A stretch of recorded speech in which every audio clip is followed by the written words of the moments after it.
with Vodafone, official sponsors of the Irish rugby team. Team of us, everyone in.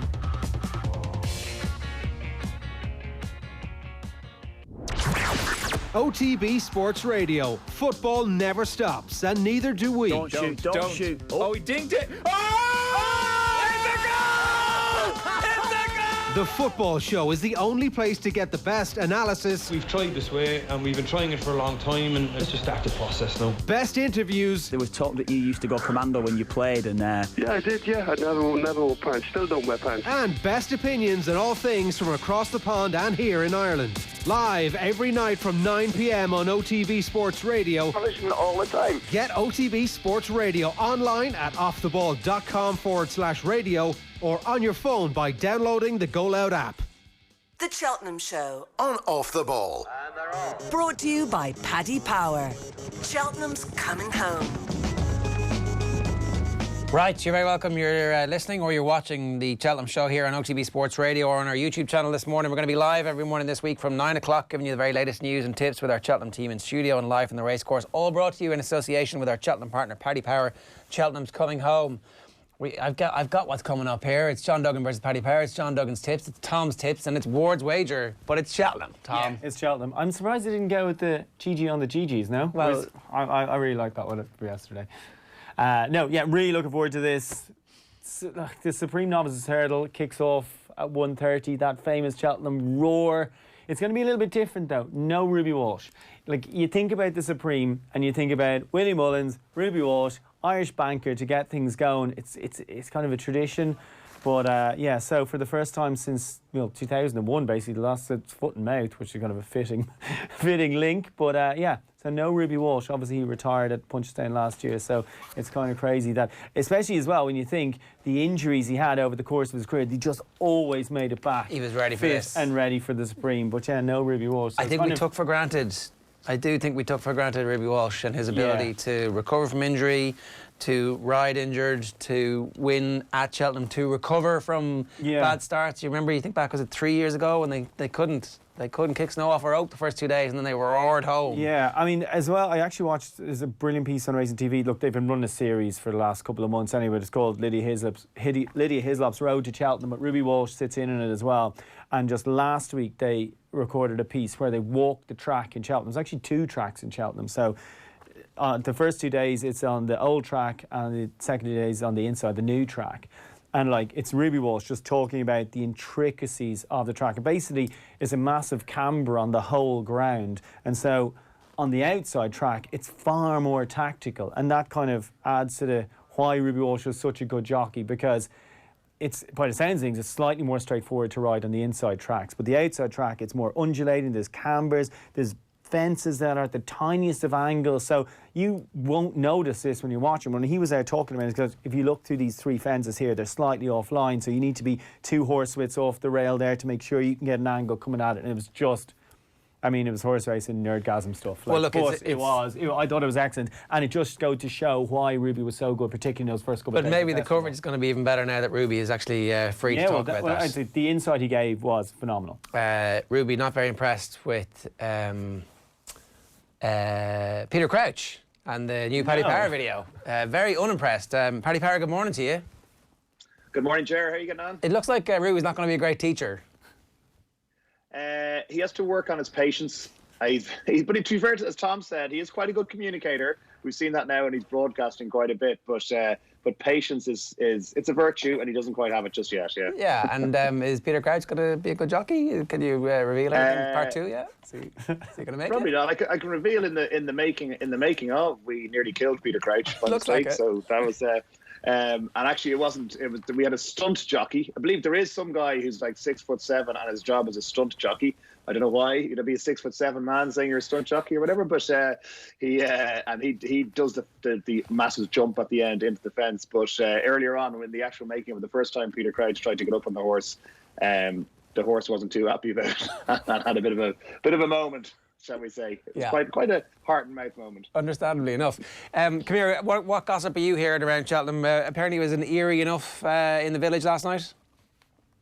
Yeah, it wasn't too many. Well, look, it's Monday night as well, don't forget. It'll be much busier tonight, of course it will. But I think people are overthinking a bit. I do think we're going to have the numbers. I'm not sure they're going to be massively down. I think hospitality-wise and stuff, there are companies saying there's a no travel policy and all that kind of stuff, and people saying they don't want to host hospitality. So I imagine that's going to be a bit of a pain. But like, let's be honest, the hospitality tents don't make the atmosphere. It's the actual punters in the ground. So it's going to be pretty jammers. I mean, if there's 70,000 there, just say there's 60,000, it's still going to be jammers. It's still going to be noisy. And it's going to be great. I mean, last rain, last one's looking out the window now. Last rain last night, but it stopped raining this morning. So I think the ground's going to be soft, but it'll be no softer than that. It won't be heavy or anything like that, I think. The great untold story of this year's Cheltenham, all of that champagne, caviar and oysters are going to have to be shooked by somebody. So, you know, I'm sure there's going to be a lot of people who go in on normal tickets. If ever there was a calling, Paddy, you're ready for it. Yeah, I know. It's finally here, Tom. This is the reason I've been put on this earth. Come here. What gossip are you hearing from the track about anything that might be relevant? Any market movers today? Well, I mean, a lot of people are possibly slightly overreacting to the amount of rain we've had. Now, Tom will know, he'll tell you every single year, and every festival really, but Cheltenham particularly, every year, the ground always starts on the soft side, because even if it hadn't been raining, they'd be watering it because they want to keep the ground all week and keep it fresh for the week. So the softest ground you're going to get all week is probably today. People have maybe overreacted to that and really getting stuck into some of the proper sloggers and soft ground horses. But Money for Abracadabra is in the first race, Gordon Elliott's horse, and also there's a lot like Benny de Dieu is obviously a short price favourite, but he's just shortening up more and more, and I think he's just going to be one that everybody just piles into, so he's going to go off very short. But Champion Hurdle is wide open. It could be anything in that race. There's a few different horses tipped up, but it's a wide open race. Yeah, Benny de Dieu likes the rain. We had a clip there from Willie Mullins a little bit earlier on talking about this, but like, I mean, is he the only one who likes the rain, and is it like automatic that an extra little bit of rain? No, I think the key is that the thing everybody forgets is that all these horses who've been winning around Christmas time and through the winter, that's all the winning's done on soft and heavy ground, really. So almost all of them would have decent form on very soft ground. So it's only if it's completely bottomless that a few things have to happen. First of all, the horse has to act it, but also you have to think jockeys are going to go bananas and they're going to make mistakes and going to go too fast and go too early. But like some of the younger jockeys might lack the experience. And Thomas mentioned that Ruby's not there anymore, and he'd be the man to dictate the pace in a lot of the races. But I think generally you got to respect them and think that they're not complete idiots. Yeah. Only a little bit idiots. Yeah. No, it's a good point that sometimes we forget about the human side of the jockeys. John Duggan, good morning to you again. How are you? Jared, Paddy, Tom, how's everybody? It's getting a bit busy there behind you. Great job. Yeah. It's this is what it's all about. This is now this is Ariel Ultra time, guys. Everything is pristine. The shirt is white. Everybody's opinion is correct. This is the beautiful part of Cheltenham, and the money is like the wedged in the pocket. The sterling is wedged in the pocket. I'm just going to take it out here. Like, this is what it's all about now. This is all in the pocket. I might not need even to spend that for the rest of the week. I might just put it away now. Light bulbs, I keep it safe. But obviously, we'll have a bit on for the rest of the weekend. Starting today with a beautiful card with a few Irish favourites starting at 1:30. OK, so your nap of the day, just remind us for anybody who missed it, is Care Sublime. How come? Race last year in the Triumph Hurdle, ran very well. Only a 5-year-old, but I love the way the horse travelled through the race. It surely will strengthen between the ages of 4 and 5. Has had a wind operation. I think the race is wide open. It's a pretty average renewal of this Champion Hurdle at 12-1 for 4 places with Paddy Power. I think Care Sublime with Davy Russell in the saddle knows what it takes to win a race here at Cheltenham, a big race. I think it's at each way bet to nothing really at 12-1. I think it's a difficult race to size up. But it's the Champion Hurdle. You don't want to be tipping Benny de Dieu. Benny de Dieu will win the Mare's Hurdle by about half the track. We know that, right? But no, Paddy Power have been unbelievably generous here, John. They've gone 100-30 about the unbeaten Honeysuckle, and that is generosity beyond the call of duty, to my mind. But Benny de Dieu could win, but Honeysuckle's at 100-30. Making Benny de Dieu a great price. Oh, I think Benny de Dieu is making. This is why we have a market, ladies and gentlemen. Okay, we'll come back to that because we're going to put John's nap of the day up against Paddy's nap of the day, and at the end of the week we'll have a winner. It's only slightly less prestigious than the Presbury Cup. Paddy, what's your nap of the day? I think Benny de Dieu is the most likely winner of the day. To be honest, I think. I'm not going to go in the same race against Sean, even though I think he's bananas for tipping up Care Sublime. I prefer Super Sunday in that race. And in the very first race, I like getting the nap out of the way early, because if it loses, you can take another nap. Asterion for Lange in the very first race. I think the conditions will suit. Okay, sorry, tell us a bit more about that, because it's soft enough support for Asterion Forlange, right? Well, he's okay now. He's gone into favourite now for the race. He's about 11-4 favourite, 3-1, or 130 with us actually at the morning, biggest price around. But there's money for Abracadabra as a second favourite against. He was so impressive at Leopardstown in his prep run of the Dublin Racing Festival. Just one of those performances you go, Jesus, where did he come from? And he looked really good. Thought he might go for the longer race. The fact the ground is softer on today will be very helpful for him. The Supreme is often more of a staying test than a speed test, even though it's 2 miles, because they just go flat out for the whole thing. So you got to be a horse that finishes out his races. I think he will do that. And I think at 3-1 or bigger, I think Willie Mullins' record in the race is absolutely different gear. So why not? Yeah. What do you think of that? Yeah, I can see the logic. Asterion Forlange, as Paddy said, really nice win at Leopardstown last time out. The weird thing is that he's kind of, as Paddy said, he's kind of come from nowhere. He's a winning pointer, and apparently the start of the year, Willie had him down as a potential Albert Bartlett horse, which is a slight negative. But look, he's obviously just works away quietly at home and then just, saves his best stuff for the track. It's been really good sport from him. The weird thing here is that you've got two. Shishkin as well is owned by the same person, is right up near the top of the market, who's been kind of dominating over the course of the winter. But as Willie said, the owner Joe Donnelly, who owns Albin Photo as well, who won the Gold Cup, is a sporting man and just said, Willie, if you want to run him in the Supreme, we're going to run Shishkin, but you can run him as well. So nice. It's pretty sporting by Joe Donnelly, but. So we could have the 1 and 2 here. He could have a 1-2. I personally like Shishkin though, but it's a negative that he's kind of warmed up at Huntingdon rather than Cheltenham, because there couldn't be a race course that's any less like Cheltenham than Huntingdon. And John, just to round this out, you've got Chantry House in the first, so we've got ourselves covered one way or another. John?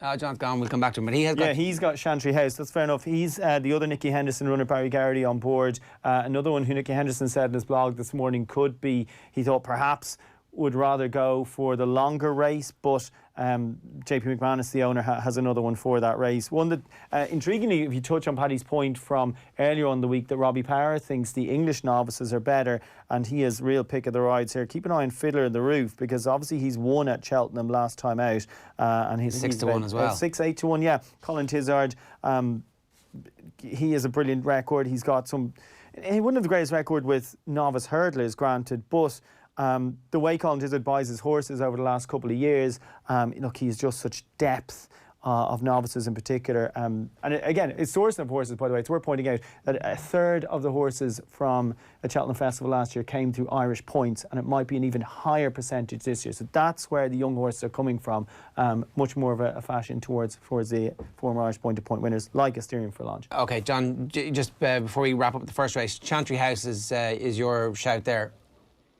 Yeah, I like Chantry House. He's a course and distance winner. Barry Garrity in the saddle today. Good point for him, actually, with Monkfish behind him at a point at the start of his career. Then won well at Newbury. That race has been a good trial for the Supreme Novices Hurdle in the past. I don't like the favourite Asterion Forlange. Actually, I think he's more of a stayer to me. I know he won well at Leopardstown, but to me, visually, he looks like a stayer.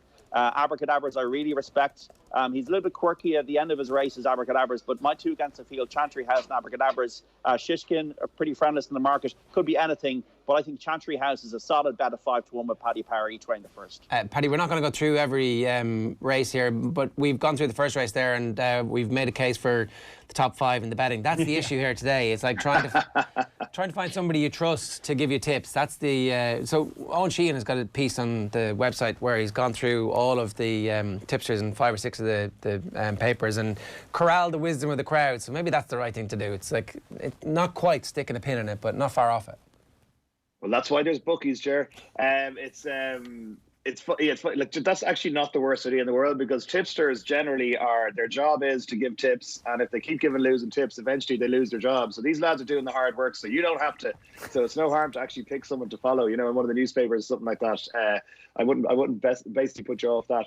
But yeah, it's the point about Cheltenham. That's why it's so good. That's why it's like the Olympics or whatever, because all the horses are primed. This is what it's all about. The season's all about today or whatever. So it's exciting, and like everyone's going there. There's horses going there 20-1, 25-1, and the owner and the trainer going like, Jesus, our horse is absolutely bombing it. They're probably mildly insulted by the odds they're at. But some of them are going to win and some of them won't. And it's just going to be a lot more disappointment than elation at Cheltenham, put it that way. Is there anything else you think we should be looking out for today before we let you go? Yeah, funny. I thought Thom actually kind of opened my eyes to it yesterday when I was chatting to you. Was the conditional. I think he's got a great chance for Dave Bridgewater in the first handicap in the car, the third race. And then in the very last race, Carefully Selected will be a very short price. It's probably the most inappropriately named horse of the whole week, and the favourite in the last, Carefully Selected, because that's exactly what he won't be. But he'll go up pretty short, I think. And I not that I don't fancy him, he's a great chance of winning, but it's a 4-mile slog over big fences. Obviously, I think New Tide in the very last race could be a bit of value at about double figure odds. All right, good stuff, Paddy. Enjoy the day. Thanks very much. And John, thanks a million, lads. Cheers. John, your piece on offtheball.com is flying at the moment. It's a traffic monster. Is there anything else that you want to talk to us about before we let you go for now? So Chantry House in the first each way. The second race, Esprit de Large, won a Grade 1 of Sandown last time. He's about 10-1, and the time figure on that race was really good. And he's a good jumper, and I think that this is a race, the first race where Notebook and Cash they're all going to kill each other up front. So I think Esprit de Large, when they're paying 3 places, is a good each way bet at 10-1 in the second race. This horse I was telling you about, 7:45 a.m. Nobody in the world is tipping this horse apart from me. Atlanta Ablaze, 33-1 in the 3-mile handicap chase at 250. I backed this horse last year and I tipped him in the 4-miler, and he was there cruising with about 3 out. Disco-Rama crossed him and then he fell. He probably would have finished third because I think the trip didn't suit him over 3 miles, 4 miles. But he's back to 3 miles today. She's had a wind operation, Atlanta Ablaze, and I think that it could outrun her price at 33-1. Kersu Bloom, we've talked about. Benny Juju will win. I know Tom disagrees with me, but that's the beauty of this, isn't it? That he likes Honeysuckle. I like Benny Juju. Champagne Court in the second last race at 450. Fourth in the Martin Pipe race last year. 2 good wins to start the campaign, and is a good jumper. Champagne Court at 16-1 each way. And the last race, Springfield Fox, a really good jumper. And the stable, Tom George's stable, is flying. Noel George rides this, will go out in front, stays all day, jumps well. Springfield Fox has been backed about 13-2. But an each way day, lads, as the lads were saying. Take your time, enjoy it. It's a marathon, not a sprint, John. Great stuff. Thanks a million. Bye. See you later. It's John Duggan there. So, offtheball.com, and you click on the racing section, and John Duggan's tips are there. You can follow him at John Duggan Sport on Twitter. Talk to us about Honeysuckle and why you think. I'm not saying that I actually think that Honeysuckle is definitely going to beat Benny de Dieu, but at 100-30. In my head, she's about a 6-4 or 7-4 shot. So if a horse is double the price you think they are, you should always back them, in my opinion. This is a small field. It's only 10 runners. Yeah, and the rest of them, these two are miles out in front of everything else. Stormy Ireland's going to go and look to make the pace. That should set it up for Benny de Dieu and Honeysuckle, who are both strong stayers. Both get at least 2.5 miles. There's a chance that Benny de Dieu could outstay Honeysuckle. Benny de Dieu is a thoroughly worthy odds-on favourite, but like I say, look, Honeysuckle has slayed all before her. The negative is that she hasn't done it here at Cheltenham, and that the best of her form is right-handed. But 2.5 miles is her trip. Her plan all along has been this race. I know there was a lot, after she won the Irish Champion Hurdle, there was talk for perhaps she could drop back to 2 miles and take on that, but they stuck with their original plan, went with this, and it just sets it up for an absolutely brilliant race. Benny de Dieu is a worthy odds-on favourite. She should have won the race by 20 lengths last year when she came down at the last, but Honeysuckle is a lot better than anything she's met in this side of the water. But in saying that, she beat the Star Mare in France at the back end of last season, and that is excellent for her. There was a fair bit of money for Rachel Blackmore to be champion jockey. Now she's still not favourite, but there was some money, and it was obviously...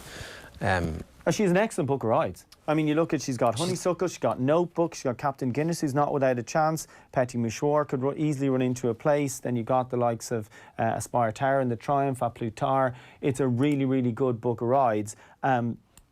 In that market, she's been overbet now at this stage. I think she's about 4-1 to be top jockey, 7-2, 4-1. For me, in that market, you have to look at Paul Townend. You think about Ruby, he was just odds on to be top jockey every single year. Paul Townend is a similar book. He's going to be the first choice of the William Mullins rides, and he's around, I think, 7-4 or 2-1. And as regards to top jockey bet, that is a bet. You know, normally the jockey with that job is odds on, and now he's 2-1. All right. 7-4. 9:23 this morning here on our Paddy Power Cheltenham special. Johnny Ward is ready. He's live from Cheltenham and he's looking sharp. I am looking great, aren't I? Look at me there. Wow. This is a lot better than to look at the product of the £10 sterling haircut that I got yesterday. Let's see. £10 haircut. Come on. Here we go. Hey! Wow. Look about that? So the first place opposite the train station was booked for the day, and then this guy, there was absolutely nobody in it. I was like, ugh. So he was a Romanian guy, and he had a long chat about his life in Romania, his love life, and how he doesn't take kindly to people trying to dom his girlfriend. Right, wow. And what about guidance on haircuts? I told him to back Durasso in the champion hurdle today. That's okay. But he was more interested in family life and how he gets on with his missus and all that. So that was an interesting introduction to the day. Right, show us the sides. Show us the sides. Give us a. Ah, right, yeah. It's sharp. The fade. It is a bit sharp. I was because usually my normal guy in Dublin, I just left it too late this year, so had to be done. Anyway. Championship cut, Johnny. It's a championship cut. Thanks very much. You're both looking very fresh from your swimming escapades. So there you go. Neither of us went. Yeah. That's why. Well, that answers that question. Why are you backing Durasso? I just think the race is crying out for something at a price. If you have to forgive him his form this year, he's run twice this year, and neither run was good enough to win this race. But the first day he ran behind Penton Hills, he was a 9-4 shot. And last year, either of his runs at Goran or at Navan over fences would, I think, be good enough potentially to get him strongly involved here. And the big thing is the rain. It rained. I got to Winchcombe yesterday at 2 o'clock. It literally rained all night. And it was steady rain that would have gotten into the ground. So it will definitely have an effect. Can I just ask you about the merits of having to forget bad form? I'm a little bit concerned about this. Blank out the piece of evidence that we have that is most recent and relevant to us. Forget about what you know, and it seems like it makes no sense. Yeah, that's fair enough. The thing is, this horse is 50-1. So if you're trying to back Lost in Translation in the Gold Cup at 6-1, and you say, oh, well, you have to forgive him his King George run.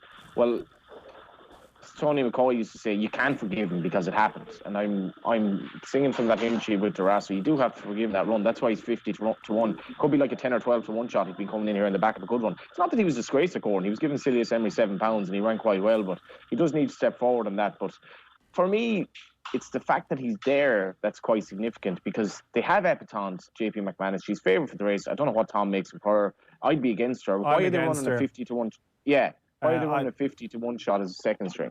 Yeah, absolutely. As regards Epatante, I mean, the big negative for me would have to be that, she got absolutely stuffed in probably the worst race of the festival last year, and now she's gone and put in 2 good runs against thoroughly exposed sorts on flat tracks, and then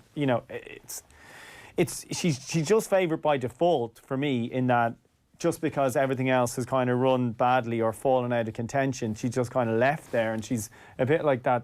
Like Joey Carberry, because he's not been seen, he gets better, and it's kind of a similar thing with her in that she hasn't been seen since Christmas. That was a good run, and so it kind of improves in everyone's memory because other horses have dropped away since. Nicky Henderson, 3 of the last 4 champion hurdles if he wins this one. Yeah, he's the man, and he would have had one of the long-term favourites for the race, who obviously got injured as well. Gavin Cromwell had one of the favourites for the race. He passed away. Classical Dream was favoured at one stage. I think Saldia was favoured at one stage. None of these is running, so it's just fallen into this race. And honestly, if it were running a Saturday, I don't think there'd be an awful lot of talk about it, or it could actually fit in slightly unnoticed. 17 runners. It's going to be a lot of stamina demands in this. I'm not sure that's ideal for Epton, to be honest. As much as she's settling better this year, it's very tough taking on the geldings. Sharjah has no chance on the ground. Can't see it. Silius Emery had an okay prep for the race. Penton Hills, I don't think he's going to get up the hill strong enough. Just so many holes in it. And as much as I'm not saying my horse is going to win, but I've probably it's the biggest bet I've had of the week, and he's 50-1. Yeah, Johnny, I'm with you. I'm not necessarily saying I agree with Durasso, but I agree with your assessment of the race and the way it's just completely cut up. And you kind of have to look at something at a bit of a price, which is, I'd say, why as many people have gone and looked at Coeur Sublime as one potentially, with the combination of the wind up, half-decent run last year as well. So John Duggan's put up Coeur Sublime for people who are just joining us, and just for your own information as well. Johnny, what do you think of Coeur Sublime? Yeah, well, we had one of the 78 preview nights I was at this year. One of them was the off the ball one. There was another one in the BDO building beside you there, and Keith Donoghue was at that, and he said Coeur Sublime basically is the best workhorse they have. So that would put him ahead of pretty much NYLN in terms of his work at home. He's had his wind operation with the tongue tie. He ran a blinder in the Triumph. As much as he's to improve, again, I could see him travelling better than anything in the race. Okay, so you like Coeur Sublime? He has a chance, yeah. He definitely has a chance. He needs to step up. You're going to make excuses for his last run, but again, you probably can. The tongue tie, he works really, really well. I don't think he's ungenuine. He's just maybe probably choking a bit in his races. But again, it's not a strong champion hurdle. It's basically a Grade 2 race. Yeah, I'd say that wind up has a massive impact on him, Johnny, because as you've seen yourself, those press days, he's a grand big horse and probably takes, even by Gordon's standards, takes plenty of work to get fit. He hosed up the first day in Down Royal and then obviously just disappointed last time, but taking no chances. The ground is going to be a big boost for him as well, Tom, because he has that. I thought at Leopardstown, we rode him with kid gloves, but he found absolutely nothing. Now, I think on this ground, horses will be coming back to them, definitely.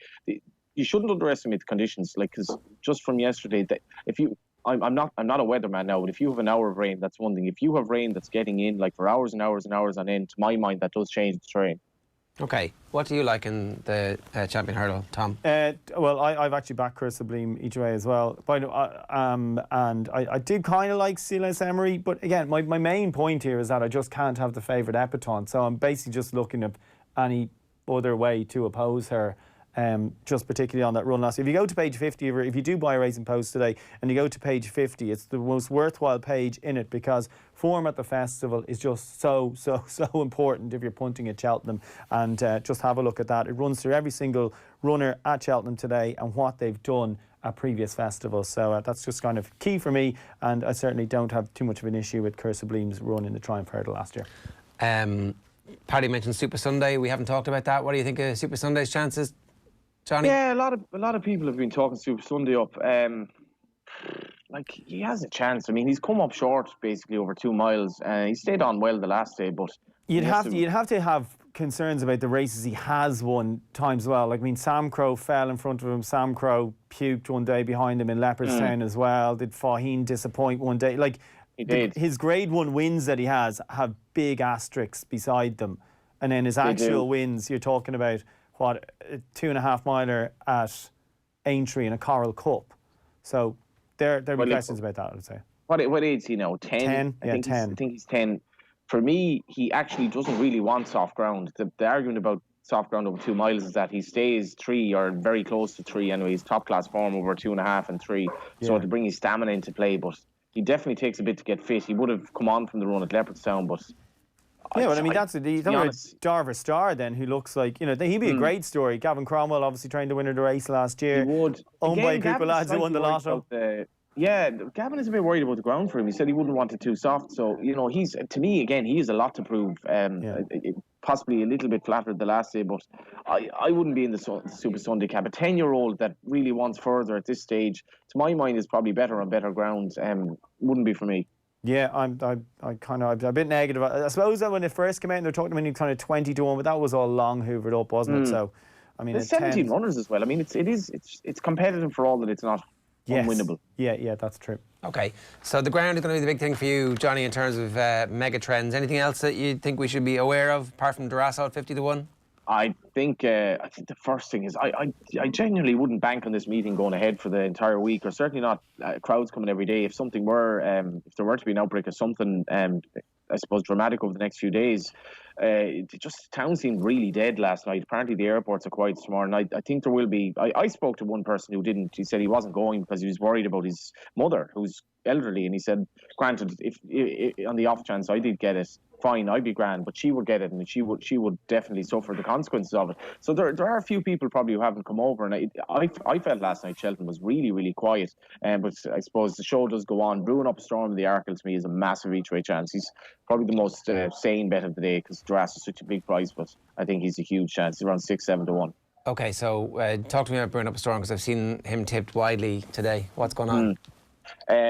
He was 4th in the Ballymore last year at City Island. He's only run a couple of small field novice races, but he jumps well, and Ollie Murphy's left him very fresh coming in here off maybe 130-day layoff or so forth.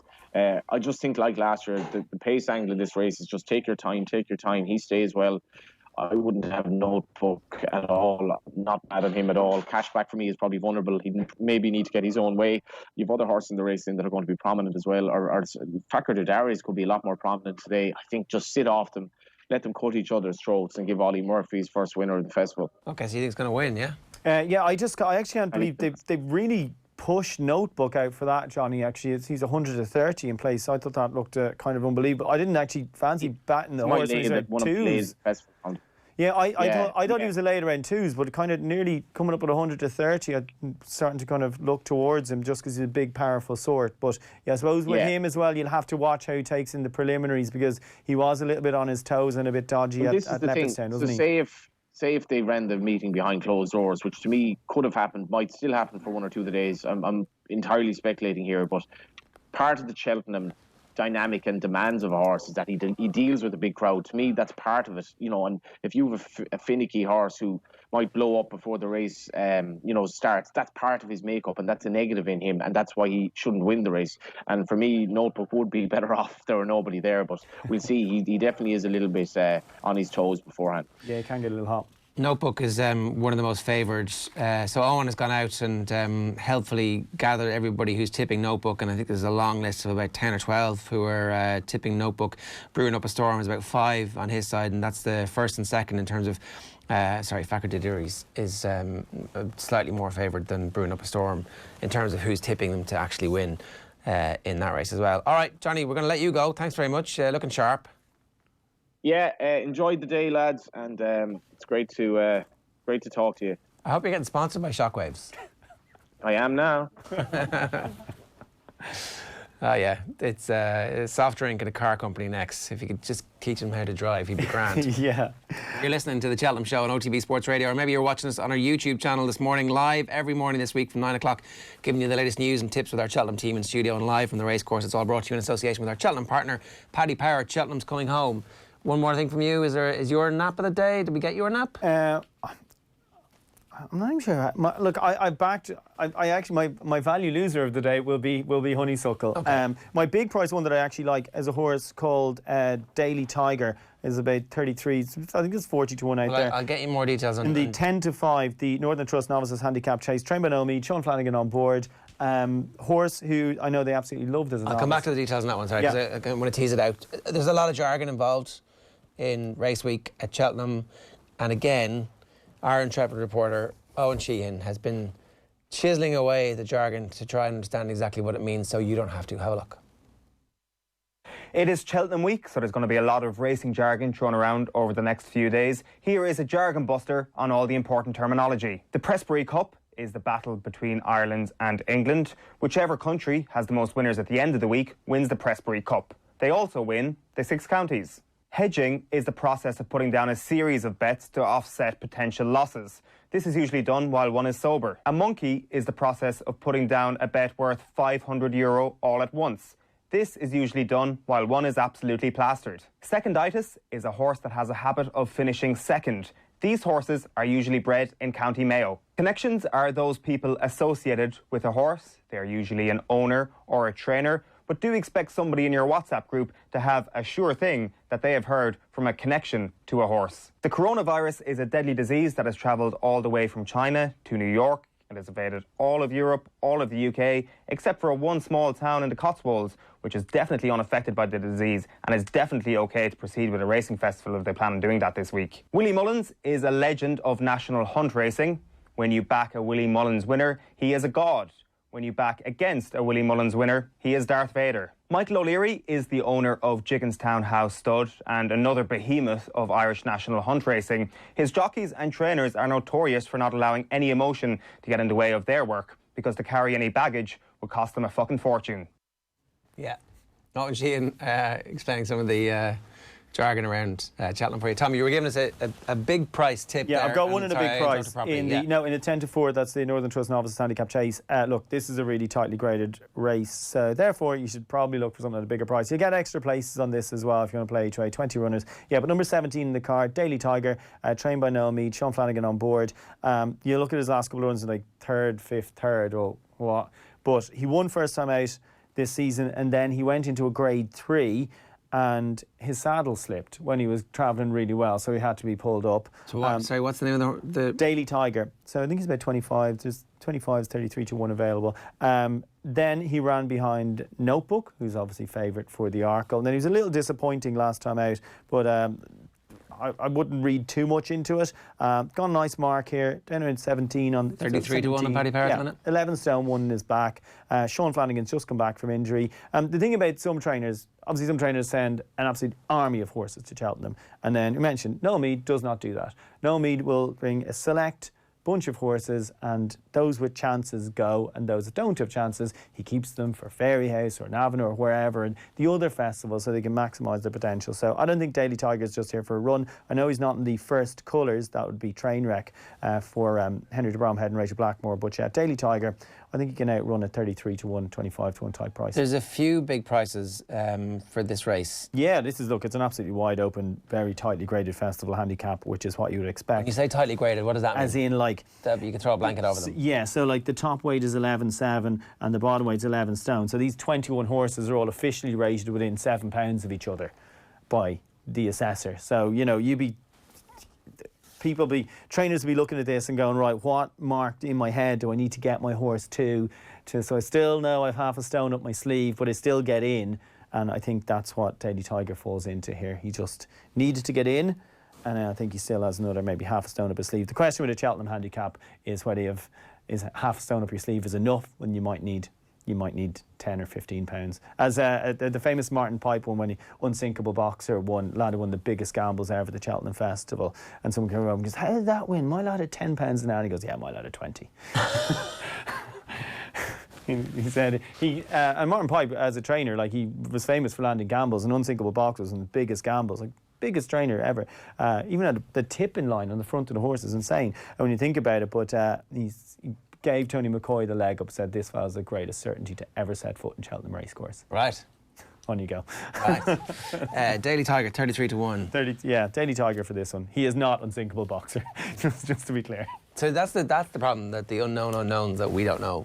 That's the greatest minds of racing have been plotting stuff for a couple of years. Yeah, absolutely. And I get these lads to be a big price from the third day. Yeah, it's just about, like, the art of training a handicapper is concealing his ability to the nth degree, so that you have enough there that you can beat the weight that's on your back, essentially. Right, a quick recap of what's on offtheball.com for you. It's the one-stop shop that you need. We've got John Duggan's tips, we've got Owen's tipster roundup, offtheball.com/racing. We've got Thom's guide to day one, Davy Russell on the festival, naps of the week from the Cheltenham Show. It is, 41 minutes past 9 here this Tuesday morning. Day one of Cheltenham is officially upon us. If you've missed anything from the Cheltenham Show this morning, you can watch it back on YouTube. Subscribe to highlights from OTB on the OTB Podcast Network. We'll have it up there, so it's ready to go for your lunchtime listening. Keep an eye on offtheball.com today, where we'll bring you stories and post our tips and all the word from the racecourse as well. JD's going to be back on OTB AM tomorrow morning from 7:30. Thom's going to join me in studio from 9 for the Cheltenham Show on day 2 at the festival. We'll hear from John Duggan, Paddy Power and Johnny Ward again, all live from the racecourse. All brought to you in association with our Cheltenham partner, Paddy Power. Cheltenham's coming home. Best of luck and enjoy the race. We're going to leave you with this. It's Davy Russell from last night's OTB. Here he is, having a quick look ahead with Joe to the week. I read a line from you. You were talking about the Queen Mother, and you said it was extremely high quality. The 2020 festival generally across the 4 days, how high in quality is it this year, Davy? I think we're really boxing above our weight. Really, as in Ireland, I think the quality of horse that we have is second to none, and I think it's showing on the horses that we look like that we're sending to England this year for the festival this year. Is pretty high, you know. I think all 3 novice hurdle grades, from the 2 mile, the 2.5 and the 3 mile, are very, very strong. The novice chasers, again, I think, you know, the 3 mile novice chase is an exceptional race this year, with Allaho and Manila Indo from Ireland, and then Champ from England. And the 2.5 mile races, which usually kind of a second tier race at times, but this year it looks like it's a really good race, because Faheen is the leading Irish hope, which looks like Sam Crow from Gordon's, and then the English have some very, very good horses in that sphere as well. So really, all told, the whole way through, the Gold Cup has strength and depth with that we haven't seen in quite a number of years. Yeah. The Champion Hurdle is probably the most open, but then there's 17 runners in there. I've never seen 17. Well, I don't know, probably why, but I never noticed 17 runners in a champion hurdle, which makes it extra competitive. It may not be the strongest in form, but whatever will win it will be a worthy champion hurdler, you know. The Cheltenham Show. On Off the Ball. Brought to you by Paddy Power. Cheltenham's coming home.